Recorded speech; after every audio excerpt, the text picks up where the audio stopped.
তোমরা কারা কারা আমার মতো এরকম রান্না প্রেমী বলো তো? আর কাদের কাদের দোকানের থেকে বাড়িতে বানানো বিরিয়ানি বেশি ভালো লাগে সেটাও বল।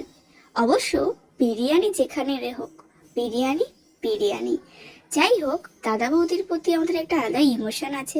তো সেখানকারই বিরিয়ানি আজকে ঘরোয়া উপায়ে বানিয়েছিলাম, তো চলো দেখে নেওয়া যাক। প্রথমেই বাসমতি চালগুলোকে ভালো করে ধুয়ে আমি সাইডে রেখে দিয়েছিলাম। তারপর পেঁয়াজটা ভালো করে বেরেস্তা করে নিয়েছিলাম। তার ভিতরে জল দিয়ে দিয়েছিলাম আর আদা রসুনের পেস্টটাকে ধুয়ে ছেঁকে দিয়ে দিয়েছিলাম। তার ভিতর দিয়ে দিয়েছিলাম শুকনো লঙ্কার গুঁড়ো ও নুন।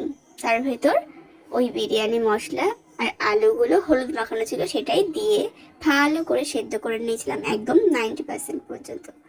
তো তোমাদের কাদের কাদের ভালো লাগে বিরিয়ানি অবশ্যই কিন্তু কমেন্ট করে জানাবে। আর এভাবে তোমরা কারা কারা বিরিয়ানি বানাও সেটাও জানিও। দেখো, সবারই আজকাল কিন্তু রান্না বান্না করতে ভালো লাগে, আর সবাই টুকটাক রান্না করতে ভালোই বাসে।